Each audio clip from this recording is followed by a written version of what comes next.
us back to times when lives were similar and times that all seemed easier.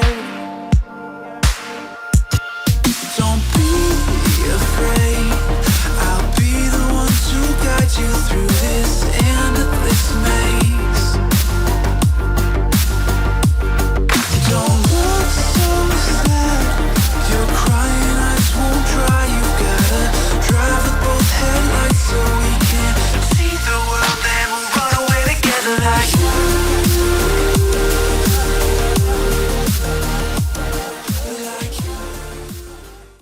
Okay, so we're at the Muscle Car Corvette Nationals, and like the first thing you see when you walk in here is a GT40. That is insane. It is super loud in here. I've never seen one of these. This is absolutely mental. This is like Shelby paradise. Not to mention that all the Shelby Mustangs on this side. This is crazy. If you're not a muscle car fan, this might not mean anything to you, but this is a Shelby GT500 KR. This is insanely rare. I mean, here's another GT500 next to it, but it just like, that being completely outweighed. Yeah, it's just completely out of context when it's next to this. This is insane. I don't know if any of you guys have heard of that new Shelby that Ford came out with, the GT350H, but this is the genesis of it, which the story was that they, I guess it must have been 60, oh yeah, it's 66. Purchased for $1,000. They purchased this for $1,000. This is the luckiest person of all time. Basically, you could only drive one of these by renting it at Hertz, which is why it's the GT350H. This is insane. This is easily one of the rarest cars here already. I still can't believe this thing. Like, honestly.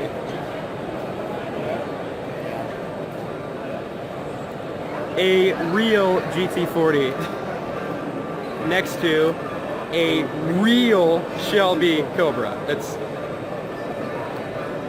both of these are worth well over $1 million. Millions. Look at that exhaust pipe. I want to hear this thing start because it's essentially just straight piped. So the Duster's not the most appreciated muscle car ever, but this one specifically looks amazing. It's got like more modern seats and stuff. I love these wheels. And holy crap, I didn't even notice, but look at those brakes. They're drilled and slotted Brembos. Oh, they're Willwood. I can't read, but you know, that's crazy. This is the originator of the Big Wang. For those of you who don't know much about muscle cars, this might not seem that significant, but you just don't see a Daytona right next to another Daytona and a Superbird.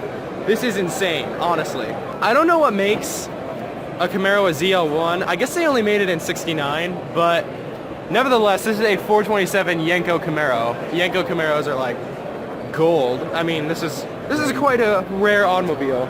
There's a few of these Studebaker Avantis here, which I guess they're technically not Studebakers because the company was sold and I think it was just renamed Avanti. Like, that's actually not what this car is called. I guess it's called, I don't know, R3. I didn't realize, but this one's a Bonneville car. I don't know why I'm showing so many of these Studebaker Avantis, but they're pretty cool. I like this. It has like the original wheels, but they were like, I don't know, I guess they're original replicas, but they're like 17s or 18s. That looks really good. Really nice. I like the color a lot. You probably can't really like see it on camera. Well, you can a little bit. It's got like a really nice sparkle. That metallic looks really good. Also got a Yenko Nova, which looks to be original. 69 Copo Camaro. Another 427. Extremely rare. This is like in the words of Rob here, it's like a baby muscle car SEMA. Now this is pretty awesome because it's another Superbird, but it's completely unrestored. This is just original. That is really crazy because I mean, like, other than like on the vents and stuff, there really isn't that much faded paint or anything. I think the front bumper's been painted, the like nose cone a different color, but the rest of it, it's crazy. I feel like this building is like MURICA fuel, and there's literally more of these. Like, there's literally another one. This one's even a Daytona. That's also a Daytona. It has a supercharged Hemi in it.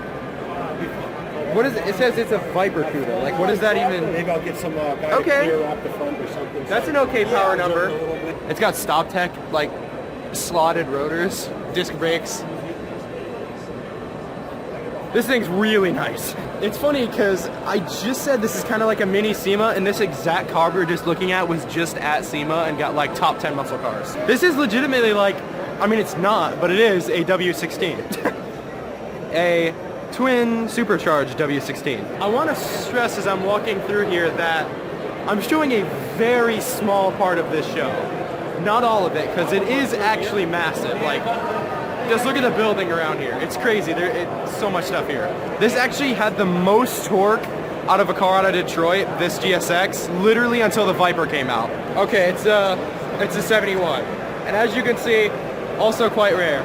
Now, I don't know if any of you guys have seen it in my other videos. My dad is a 71 Skylark, but it's not a GSX. There's literally Corvettes all around this circle. There's quite a few GT350s here, but this is the actual GT350R, which is the legitimate race car that they used. This is a super nice 59 Corvette here, which I believe was actually used as a race car, yeah, back in its day. Again, it's just a good color. I mean, look at this.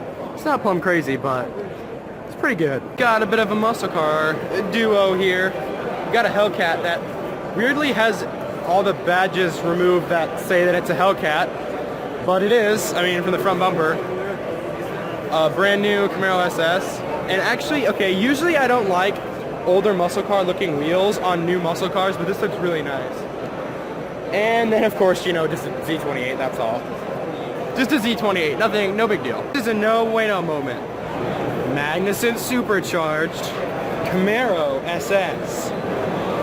Camaro SS supercharger automatic.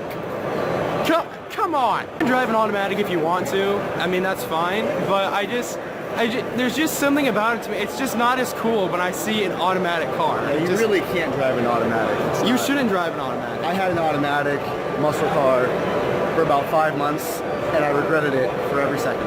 Yeah, see, you learn your lesson. Just buy a manual. And if you don't know how to drive one, I'll teach you. You probably don't want me as a teacher, though. I'm not a very good one. I smoke too much, I drink too much. I tell myself that I can't stop. We could see clearly now. We could see clearly now. That I can't stop. We could see clearly now. We could see clearly now. We could see clearly now. Clearly now. Clearly now. We could see clearly now. We could see clearly now.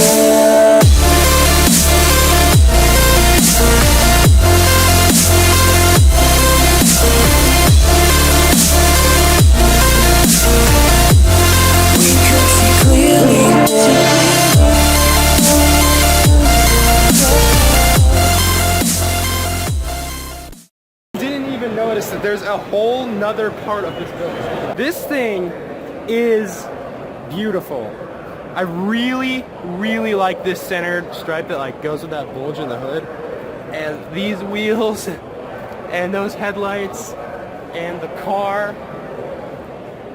It's absolutely gorgeous. That one's got like the rear fender flared a little bit more. This thing looks really, really good as well. You notice that I'm wondering how wide that tire is, but this got like an extra flare in the fender that wouldn't normally be there. That's pretty awesome. Many people look at you like you're crazy for filming and like talking to a camera. They're like, that guy doesn't have any friends. Found one of the most beautiful cars ever made in the world. This thing is so gorgeous. Holy crap. Dude, everything about this, and what's important to know is this has a LS7 in it. It's a 68 Camaro, but the front end looks more like they made it look like a 69. Oh my goodness, this is so clean. I just want to hug it. It's crazy. I'm gonna have to come back. I'm sorry, Camaro, I have to go. At me through. Holy crap. This is a wide body Challenger. And the side just screams MURICA at anyone who dare drive. Why isn't it an automatic? It's an automatic. I said isn't, but I was wrong. I also just noticed this that I'm going to go to in about 12 seconds. Look at this bulge on the front. That's crazy. Okay, this is easily one of my favorite things that I've seen at this show so far. Okay, so 640 horsepower and probably one of the best handling cars ever to come out of America. Also one of the best looking, because I mean, like, look at that wing. That's literally just a dinner table. That's insane. There's no angle this car doesn't look good from. Like, just look, just watch me move along the side. It's insane. And that diffuser, not that you can see it very well, but there it is. And on the complete other end of the spectrum, a massive Bronco. Speaking of massive Broncos, there's that one, and that one, and that one. This thing is so nice. I just want to take it home with me. Also, I have an appreciation for this. First of all, huge wheels. These are probably like 19s with wheelwood drilled and slotted rotors. That may look like an alternator, but it's not. These windows are actually a safety feature, so then no one could see who's inside. Seriously though, this GTO is clean as something. I don't know. And it's manual. And it's manual. Justified. Ooh, pretty carbon fiber. I mean, just look how much stuff there is. And this is only one room. You can drive an automatic if you want to, and you can be a car enthusiast and drive an automatic, but I just don't feel like you're as real of a car enthusiast. Like, I mean, maybe that's just me, because I'm sure there's people that like cars even more than like we do, but why would you not drive a manual? Maybe not for like a daily driver, but like for something like anything here that probably doesn't come out of the garage that often, then, I mean, why not make it an occasion when you actually drive it? Like, I don't get it. Who makes a tire like this? Who makes a tire that's that wide with that little profile, that little sidewall? Like, what? I want to know who this company is. Look how deep dish this is. Talk about deep dish pizza. I know. The car fell apart again. Okay, let's just be honest. Obviously the best thing here is this minivan. Who doesn't want a Chrysler Pacifica? Out with the old and in with the new-ish. I started the video in there, and interestingly enough, I said out with the old, in with the new. It was actually in with the old, out with the new. But you know, there it is. Okay, so Muscle Car and Corvette Nationals. What did you think? Yeah, you're definitely right. There was at least 15 cars here. Yeah, 15. Maybe 16. You never know. It could have been 16. Anyway, this place is actually massive, and this show was completely awesome. I've never actually seen a Ford GT, and I don't think you have either. Nope. But the first Ford GT I've ever seen is a Le Mans car. Like, what in the world? And I mean, that like totally outshines everything here, but even so, there's still a NASCAR right there. And I mean, an old 442, another race car of some sort. But yeah, this place, absolutely awesome. This whole show is absolutely awesome. So if you guys did enjoy this video, make sure to leave a like. I'll leave a link for Rob's channel in the description below. And I'll see you guys later.